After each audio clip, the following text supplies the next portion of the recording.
Welcome, Nikki. Nice to be here. It is so good to have you here. So good. I personally feel very privileged to have you here. You're already famous on the Humanize platform. Obviously, you had a massive impact on my life and Ian's life. And I just feel, I'm going to get emotional. I've already said this. We've got the tissues ready. So yeah, I feel really honoured. And yeah, thank you. I know your story has been a story. And big ups and, you know, some really, really hard downs. And we're going to be, I guess, navigating a conversation of loss in your life.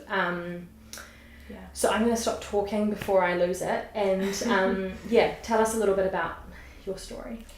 Whoa, that's a big question. Like where to begin? Because there's definitely parts of it that. So I'll just start at the beginning. Yeah. Okay. So, my parents married when they were very young, and they divorced when I was about 4 or 5. Wow. And then I was put in an Air Force children's home when I was about 5 for a year. My brother and I, and that's because Mum was just trying to figure out where to from here.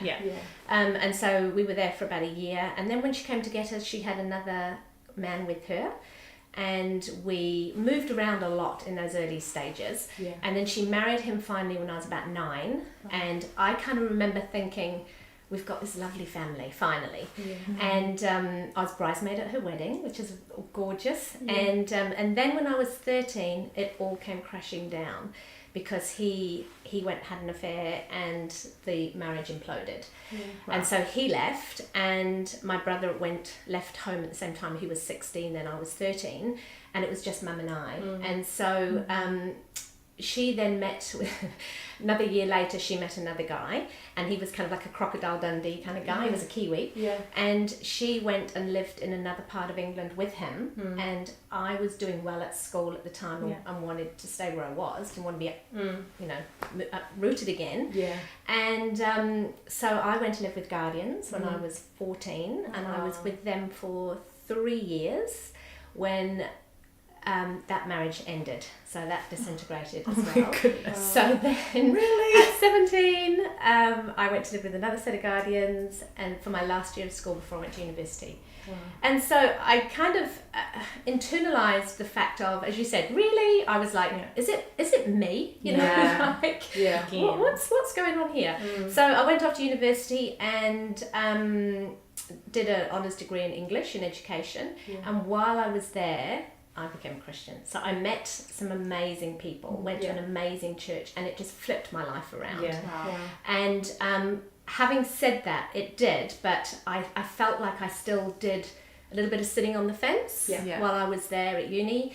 And then after I finished my degree, it was a good time then for me to come out to New Zealand because my mother had moved here with her partner, and I thought, let's go and spend some time with her now. So I came out here as a 21-year-old, and got a very good job when I was here. And my mum wasn't a Christian at the time, and I then met my husband through the work that I was doing. So we started, he was a client of mine, and he had just had a kidney transplant. And so he was in this space of his life where he was looking for someone to thank, and so he was really intrigued with my faith. And so we spent a lot of time. He wanted to go to churches, but he was just a friend. But very quickly Andy gave his life to Christ and became a Christian, and then him and my mum were actually baptized on the same day. So it was phenomenal for me to kind of see, you know, their journey. Andy was 10 years older than me. He had been divorced before because he had lost his kidneys when he was 21 to a strep throat infection, and so his wife at the time had left him after a couple of years, just couldn't do life on dialysis. So he had come from that background of a broken marriage himself. I had come from that history of being a child, had gone through all these broken relationships.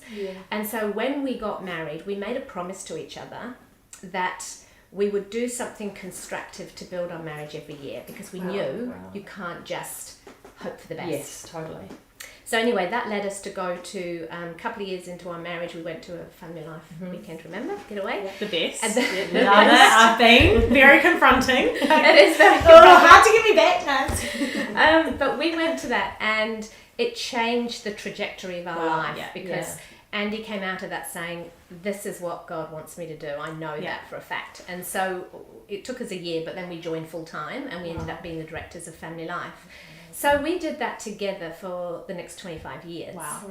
So the ministry side of it was amazing. We were seeing God do incredible things in people's lives. We loved it. But on the other side of that, we had a lot of personal challenges that were kind of running in like two train tracks, really, holding these two things. And so Andy, as I said, he'd had a kidney transplant just before I met him. And 8 years into our marriage, he woke up one Boxing Day and I heard him say, uh-oh. And I knew then that something wasn't quite right. And he had discovered a lump in his groin. Now, he'd had a lot of skin cancers removed, like up to that point, about 200 of them. So we'd had health issues ongoing. So anyway, he went into hospital with this lump and they said to us, this is not good. Get your affairs in order. We need to operate immediately. This doesn't look good for you. So anyway, he went in, he had the operation, and he came through that. That was okay. But it meant that he lost his kidney transplant 6 months later. So he ended up then back on a kidney dialysis machine, and we had that machine in our home for 17 years. Wow. And every second night after work at Family Life, he'd come home, he'd plug into that machine, and that was our life. You know, from 7 o'clock at night to 2 in the morning, he would do dialysis and get up and do work again. So that it was, if you know people that have done that, it's hard. Yeah. Dialysis is a hard lifestyle. But we got into a good routine and we navigated that really well. We coped very well. Andy was an amazing positive person, so it made it easier. And then a couple of years, I can't remember the dates, but say 5 or 6 years later, Andy, due to the dialysis, Andy ended up having another condition. He had to go into hospital to have an operation for it. And he ended up having a post-operative stroke. So he was paralysed all the way down his left side of his body, and he couldn't eat, he couldn't sleep, he couldn't talk, he couldn't do anything. But he regained a lot of that back. So we kind of navigated that. We then got back on track again, back into a routine. And then I think it was 6 years later after that, we felt like we were at a good time in our life and in the season of our life. Our kids were growing, they were thriving. We had these 3 beautiful gifts from God who we didn't actually know we could have when we first got married because of his health. And then the worst of the worst happened. And our oldest daughter Natasha, she was 16 at the time, was going off on a school trip. As you know, you were there. I don't want to look at you because I would cry. Yeah, look at Abby. And so she was going off on this amazing school trip. She was excited to go. And Andy and I actually stood on our patio outside our lounge, and we had just sent her off to her friend Portia's house. And we said to each other, we were just kind of toasting what a great young woman she was. You know, she had a passionate faith with Jesus. She was thriving. And we both said to each other, I remember it, we said, I don't know what would happen if we ever lost Tash. We actually said those words. I don't know why we would have even have thought that. And it's almost like God prepares you. Anyway, she went off on that trip, and then of course it was the Tuesday and the weather was terrible. I picked up the other children from school, came home, and all of a sudden it was actually your mum that rang me, and she'd put the news on and she said, isn't Natasha at OPC? And I'm like, yeah, why? And she said, oh, something's going on there. And I kind of just dismissed it and said, oh, there'll be other kids, you know, they didn't know what was happening. Happen to you. And I was actually booking to have my hair cut, you know, typical woman, just carry on and have the hair cut. So anyway, I was like, no, everything's fine. And Andy was dialysing, and I went out in the car, and I remember driving to the hairdressers, and all of a sudden I started to get incredibly fearful, and I started to cry in the car. And I said to God, please let her be okay. And I don't know why I would have even thought that, because we didn't know anything then. And I sensed him say to me, she is okay, she's with me. And I was like, no, I'm talking to myself, this is crazy. So I had my hair done quickly, got out, got back into the car to go home, and again I started getting really emotional. I was like, God, please let her be okay. And again he said, she is okay, she's with me. and it was just bizarre. Anyway, I got home and, you know, the rest of it all unfolded. And Natasha was one of the 6 children and the teacher that died in the flash flood there. And so that was just the worst of the worst. Yeah. And I remember that night just lying on my bed, actually lying on Natasha's bed, 2:00 in the morning. The policeman had just been to confirm, and you know, our house was just in chaos. Yeah. And I just retreated to her bed, and I lay on her double bed, and I remember looking out across the water, and the moon was out. It was a full moon, and I remember looking out there and saying, "Okay, God, now's your moment." Yeah. You know, like I am at my deepest place right now. Yeah. This is where you come in, you give me an absolute revelation, and I get to see you, and you tell me that everything, it's all going to be okay. And there was nothing. It was just total silence, and I felt so alone. And I remember then at the time thinking, where the heck are you? You know, this is my deepest need right now. Where are you? Yeah. And then it was interesting because shortly afterwards I just sensed he brought back that memory to me of Christ dying on the cross, and Jesus called out and said, you know, why have you forsaken me? And that reminded me, yes, he felt that in his moment. And I'm so thankful for scripture because I can read that and know that God was there, even though he didn't feel it, and that God was working out an amazing plan that was going to change the course of mankind. But so I was able to look to that and say, this has been felt before, yet God is here, even though I don't feel it. So that was a really tough time. I can't even put into words how hard it was. And then of course 2 years later we had to go through all the court cases because all the prosecution and stuff like that was all happening, and again God gave me an incredible moment that I will never forget. And I had done 2 years at this point almost, and I did not want to live anymore. I was basically like, I just miss her so much. And it's not that you love your loved ones that are with you any less, it's just that half your heart is in heaven. And I was like, oh Lord, you know. And then I remember I was folding some clothes that were Natasha's that Olivia was wearing, and as I was doing so I was picking up her clothes and smelling them, and I couldn't smell her and I couldn't see her in my mind anymore, and I felt like in order to move forward with the future I was having to leave her behind, and I felt like I was losing her all over again. And I remember just crying out to God and saying, I can't lose her again. I just don't want to do this.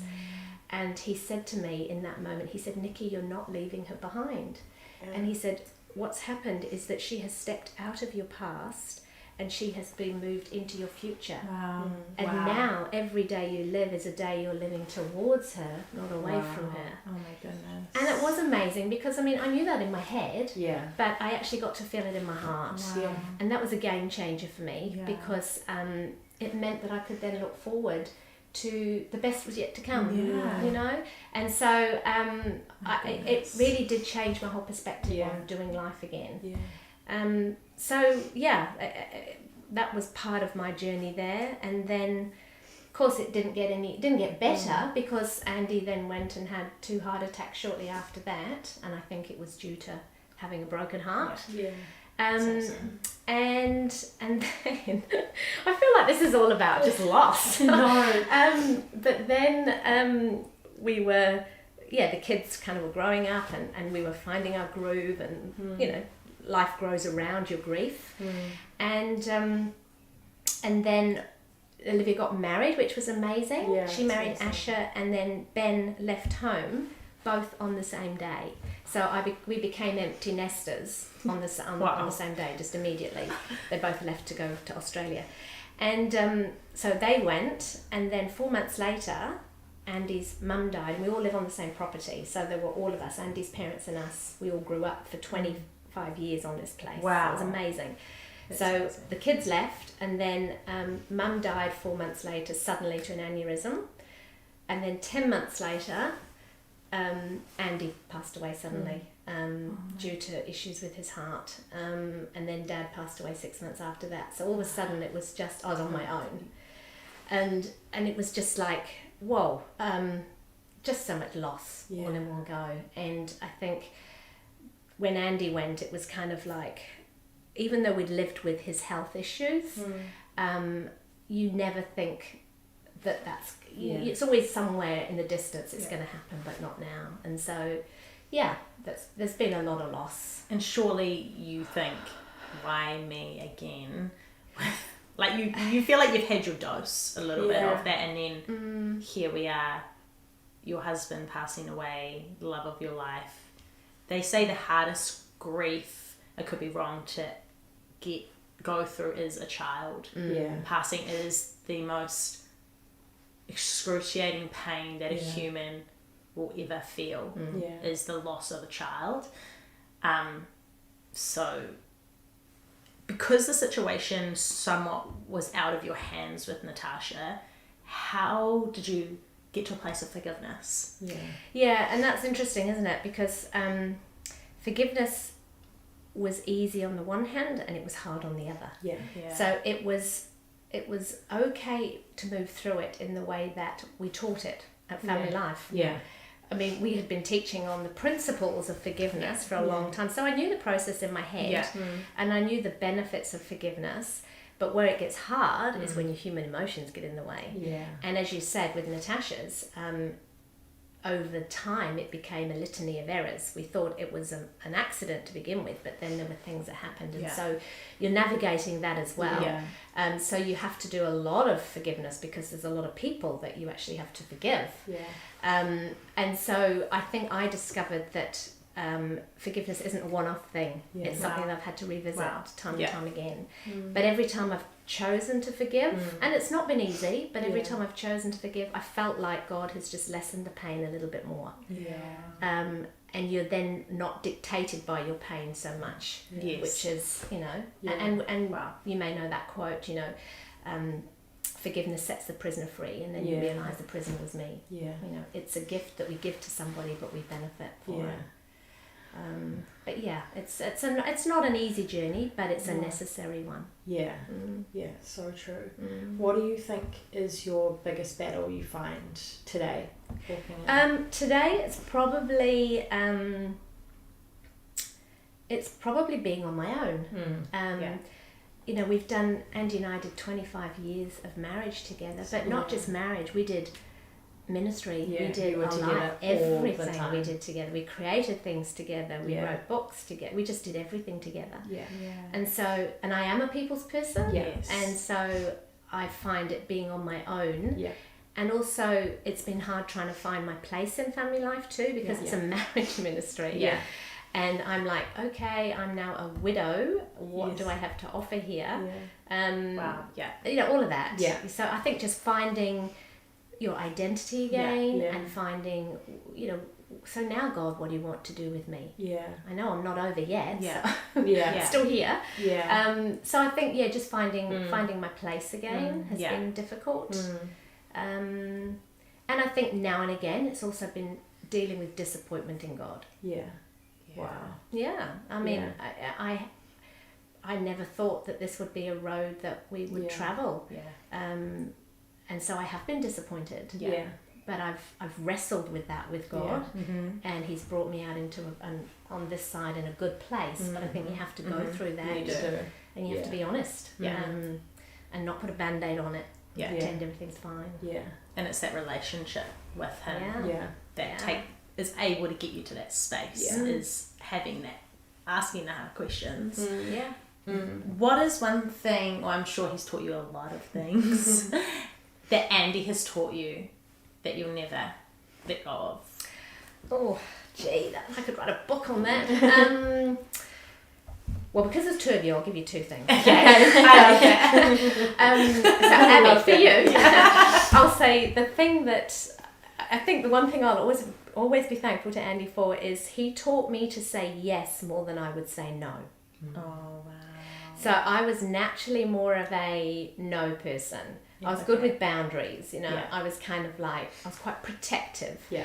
And Right. so an opportunity would come up and it'd be, can you do it? And I'd be like, no. Or the kids would ask for something and my natural inclination was to go, no. And then I'd have a discussion and we'd go to yes. But and so I feel like, and Andy was the opposite. He was always yes. And Wow. so the kids would ask him something and then he'd go yes, and then he'd think, oh, maybe I shouldn't have said yes so quick. Maybe I should have said no. Yeah. But anyway, it was good challenge for me to learn that in yes are so many opportunities. Wow. Yes, that's so For me, anyway. I know other people, they may need to learn to say no, but for me, it was learning to say yes. And when I did, God just opened up so many spaces for me to step into and share. And it was doing it while I was scared, Yeah. you know, in the fear. Yeah. So saying yes without feeling prepared. Yeah. And I've seen him, because I've done that, I've seen him do immeasurably more than I ever would have thought. Wow. And so, I've learned to say yes and just, okay, he'll give me the resources when I need them as I get there. Yeah. So that's been good. That's amazing. Yeah. And Emma, the other thing. Thanks for letting me carry that one on. Yeah. The other one for me was the power of reflection. Yeah. Has been massive.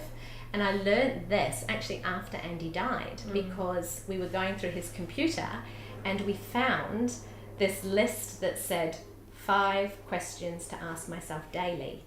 Now it was actually 7, so Andy clearly wasn't good at maths, but anyway, there were these 7 questions, and I knew he was reflective, but these are the questions that he asked himself every day. And I want to read these because I just want to imagine if you did ask yourself these every day, how amazing our life would be. Yeah. Okay, so the first one was, have I done something of value today?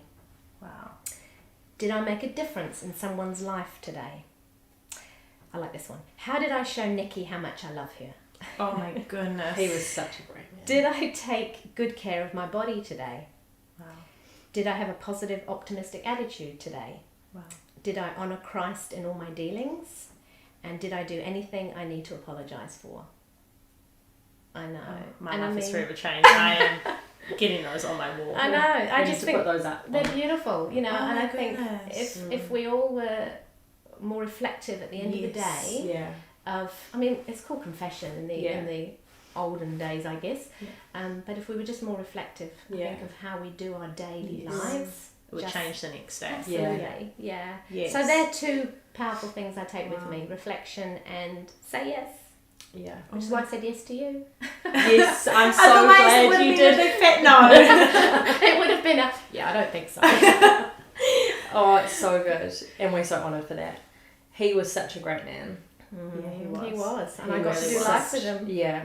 He was so special. So special. Yeah. I guess with everything you've been through, and obviously, you know, you have faith and you've got a strong relationship with God, but as you say, you've navigated disappointment. Yeah. In all of that, how have you known that He's still a good God?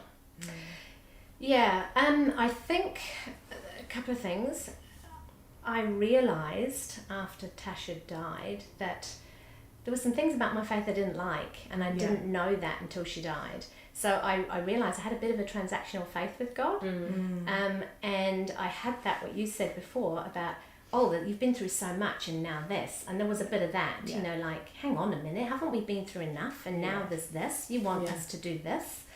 And I didn't like that about myself when I discovered that, you know, it's like, well, actually I've got expectations on God here. Yeah, Who am I to think that I can do that? Wow. Yeah. And so I realised that actually God's goodness stands independently Yeah. on His own. Yeah. My circumstances and my feelings are not, His goodness isn't dependent on that. Yeah. They're actually 2 separate things, whereas I'd welded them together, meaning if things aren't good, you know, if things are good, then God is good.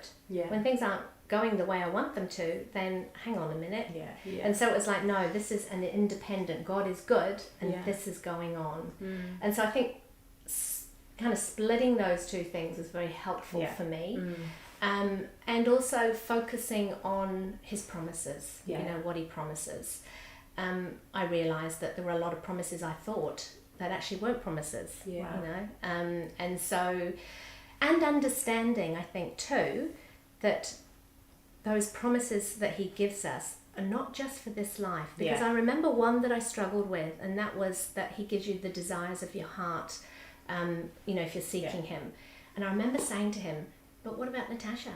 Her desires of her heart were to be a mother, and you didn't give her that. Yeah. And through that, he taught me that, okay, that promise is not just for her time on earth. Yeah. Wow. You're walking into a relationship with me for eternity. Yeah. And so I've got eternity to fulfill those promises. Wow. And I thought, actually, I'm looking at this little bit of time and basing everything on this. But he says, you've got a whole life, Yeah. And so I very much have had this image of her being a mother to all these little kids in heaven growing up, and so, we don't know how those promises are lived out. Yeah. But it's not just for now, and we have to remember that it's for a lifetime, a lifetime we haven't yet seen. Yeah. It's amazing. We put so much value on earth as though it is the only thing that really matters. It's like, how will we cope if loss does knock at our door, or this happens to me, and we do forget about the eternity side and how powerful that is, and that's a place without sickness and without pain, and is good and joyous and exciting to reach, and we're trying to build that kingdom. But it can be hard to have that perspective when you're so surrounded in here. It's like, I don't know what I'd ever do if I lost my friendship with Emma, but it's like God has a major bigger plan than what we could ever imagine, and we're doing things like this for his kingdom. So we're trying to have that perspective every day. But I think he gets that. He gets the hard juggle of it. He's like, I get you down there in the grind of it. And that's why he's so understanding and teachable when we ask him. Yeah. I used to say that, I'm looking forward to heaven one day. But I know Jesus is there. But, I'm actually quite good down here. My life is gone sorted. Yeah. And then when Tash and Andy went to heaven, I felt bad to actually admit that now... Actually, I'm really looking forward to a lot more than what I was, because those people that I've done life with who, yes, Jesus showed up in them for me, but they're there with him too. And so, and he gets that. He gets the fact that I'm looking forward to seeing them as well as him. Of course he does. So I've now got much more of a upward focus. Yes. Amazing that you can pass that on. And for anyone who's navigating loss at the moment, what's a practical tip that you could give to them? I think grief is such a personal thing, and we all go through it so differently. If you're going through it with a partner, then I would say remember that you do it differently, and to give each other the space and the grace to do it differently. There isn't, and not to create meaning around it. So that's the first one, because it's easy to look at somebody else and say, well, you're not expressing it like I would, so what's wrong with you? But practically for me, I actually found journaling incredibly powerful. It was my raw space where I could just get it all out down on paper with God. And I have got a book of stuff that he taught me and revealed to me through that time. And one day I'd love to put it actually into a book, because they were great conversations and I learned so much. And so that was hugely valuable for me. The other thing that was very valuable was actually creating grief spaces in my schedule. So for example, you can't allow yourself to live in that space of grief all the time. It can't permeate into everything, because you've got to do life. And we had 2 other children we were raising who needed us to do life well. And so it was like, okay, but I am going to recognize I need to release this emotion. I need to allow myself, give myself permission. And so I'd schedule grief parties, pity parties for myself. And I'd have a couple of hours and I'd get the photo albums out and I'd cry and I'd reminisce, and then I'd wipe them all away and put them away and get on with life. And for me, I think compartmentalising it was actually very helpful. And it meant that I didn't dump my pain on everybody that I encountered. So I dealt with it in that way. And actually another woman that I spent some time coaching, one of the things they did, and I love this idea, I didn't do this, but somebody bought them a punamu, and they kept it on the drawer in their cabinet at home, and they basically said they'd lost a child too, and they said if anybody was having a tough day, then they could get the punamu out. Am I saying it right? Is that the right accent? Yeah. They could get it out and wear it. So they wouldn't actually have to say to anybody else in the family that they were struggling, but the fact they were wearing it was showing everybody in the family that they were needing a bit more grace and love for that day. And I thought, what a beautiful idea, because kids sometimes can't communicate that, but they could easily go and put it on, and they're telling the people, I'm struggling today. Wow. You know, and I thought, how many people are out there wandering around who've got broken hearts, and we don't know that. Yeah. But I thought it's just a lovely way to do it in a family. Yeah, that's really nice. That's amazing tips. Yeah. Someone's going to benefit from those. Amazing. So obviously with loss, and I guess for people that have community around them or friends or family that are navigating that, it's always hard to know what to do. And you know, you just sit there going, it's just the meal's on the door, what do you actually do? And then you end up not doing anything at all, and you remove yourself because you're out of fear of not knowing how to navigate it. And obviously you'll definitely I guess know that and have experienced that, but what's some advice? How to do it right? Well, I'll give a couple of don'ts and give a couple of do's. Please do the don'ts. So, I think I'd say don't Christianize it. Yeah. You know, people want to turn up and they want to give you a Bible verse, and they want to, they want to look. It's all done out of a good place. People want to fix you. They want to take your pain away. They want to offer the hope in that they have to you, and so I get that. But when you're hurting, you don't want, you actually can't fix that pain. You can't make it better. It just sucks. And you don't need someone to say, well, you know what, Romans 8:28, God brings all things for, the verse. And quote all of those things, because all that does is that just dismisses your pain. And it's like, it makes you even feel worse. Okay, as a Christian, I'm meant to feel this, but I feel this. And I think God in his own time reminds you in your heart of those things. You don't need other people telling you, because you then feel a second-rate citizen. So don't try and fix it or Christianese it. And I was going to say, and don't avoid. I mean, I know that people don't know what to do. They will say you will say the wrong thing. You will do the wrong thing, but do it anyway. Because I think to myself, I look back and think, even if I get it wrong, at least I've tried. And those people, when they look back, they will know you've tried. And also the people that are grieving have to also give grace as well, because it's an awful road to navigate. So don't Christianese and don't avoid. Really step into it. And then things to do is really, I think, look for opportunities where you can actually step in, and show people that you do remember. I even just little things. I'm thinking, especially in those first 5 years, I had people that brought me Christmas ornaments with the names, Natasha's name on and Andy's name on, so I could put them on the Christmas tree. And that showed me that they realise I'm doing life without them. Your Chloe, she turned up one day, in fact only a couple of years ago, with a mug that she'd found saying life is about dancing in the puddles, and I thought she remembered Natasha's thing, thought of me and bought it. I felt so loved and so remembered. Other things that they've done, even just a couple of years ago, somebody sent me a vanilla candle. They had remembered that was Natasha's favourite scent, and so they just sent it, and I thought that just makes me feel so loved. It's amazing. And also, and this is a powerful thing, ask the people that have lost somebody about that loved one. So my one of my colleagues did it just on the last anniversary. They said, I haven't met her, but would you mind coming for a walk with me for 10 minutes and just telling me about her? That was the greatest gift they could have given me.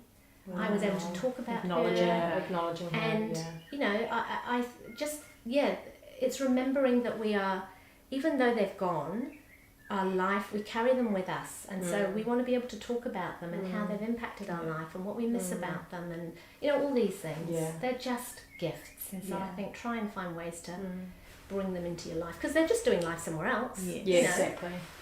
We have a faith, we know that they're in heaven, and so just bring part of them into give them a permission to talk about them, I guess. That's so awesome. I've definitely learned from those tips. It's amazing. I guess just being a normal human and communicating about it, and not avoiding a situation we tend to avoid more than go in. And I get it, because I think people say, I don't want to bring it up because I'm worried it's going to make you cry and upset you. And it's like, well, do you think I've forgotten about them anyway? I mean, and I cry anyway. Really. And they're good tears. You can't. You asking can't make it worse. You asking actually just makes me feel loved and be okay with my tears. They're good tears. So so great. So great. And after all of this, tell us where you are at now. What's going on for you in your life now? Now, I think now is it's a season of recreating. Whoa, cool. So as I said, I've been with Andy for 25 years doing marriage ministry, and then it's like, well, what now? This is all I know. But again, I love how God prepares us for seasons, because 2 weeks before Andy died, I met with a friend who was a coach, and I said to him, not that anything's wrong with Andy, but I know that one day my life will change, and I'm just trying to think what's the difference. I'm thinking about what I would do one day in the future, and what was the difference between coaching and counselling. And so I had that conversation, and 2 weeks later Andy passed away. So it's like God prepared me for that time. So now what I'm doing is I'm still with Family Life, so I'm still involved in the marriage side of things. But I'm also trained in the last 2 years as a coach, so I'm an accredited certified coach, and I've also just graduated from training to be a lightning process practitioner, so I'm doing that as well. So I'm loving this next phase of me. This is something, I'm doing the stuff I did with Andy, but I've also got this new little baby too, and I feel like this is a chance to also develop something new and exciting. And so I'm excited about that. So we're so excited. You're so good at that. I hope so. You will be. I can tell already. You are good at that. That's great. I guess how you've lived your life, like the fact now that you've gone through all of that, yet you are literally selflessly doing a career that is serving others. And which is incredible. Well, I think that's one thing about grief too. I mean, like, one of the ways that you help yourself in grief is actually reaching out and doing something for someone else, because grief is incredibly self-absorbing. And so to do something for somebody else is a good thing. So no, I'm excited to see this next purpose stage. for you too. Yeah, absolutely. Amazing. Yeah. You're amazing. I'm very biased, but I do think you're absolutely wonderful. So community is big for us. And I know you will have so many people in your journey that have helped you along the way, but we do like to honour one person. So you can look into the camera. I am looking into this camera. And take the time to thank them. Okay. So yes, I have been blessed, I think, with so many people around me that have really supported and encouraged me, as we all have. But I thought about one person who probably hasn't been recognised. I've thanked a lot of people in the past, but this person I probably haven't done. And actually it's Clive Wilson. Because Clive, you have been a part of mine and Andy's journey for many, many years. When Andy first came to faith, you were there. And when and a part of our journey into ministry, you were a part of that process as well. And then when Tasha passed away, you provided me with a book on heaven, which was a game changer for me and really helped me to move through that time. And also through all of Andy's health issues, you've just been there praying for us, sending Bible verses every day when he was in hospital, coming round to the home. You've just been a pillar of just strength and God's love to us. And I just really want to acknowledge you, both you and Lorraine, because I know I'm not the only person you've done it for. You do it for many others as well. And so I would just want to say, keep on giving, because you guys are just so good at it, and you shine God's love through the way you care and love others. So thank you from the bottom of my heart. Oh, So amazing. good. That was beautiful. It was I think so we should good. hug to seal Yes. it. So good.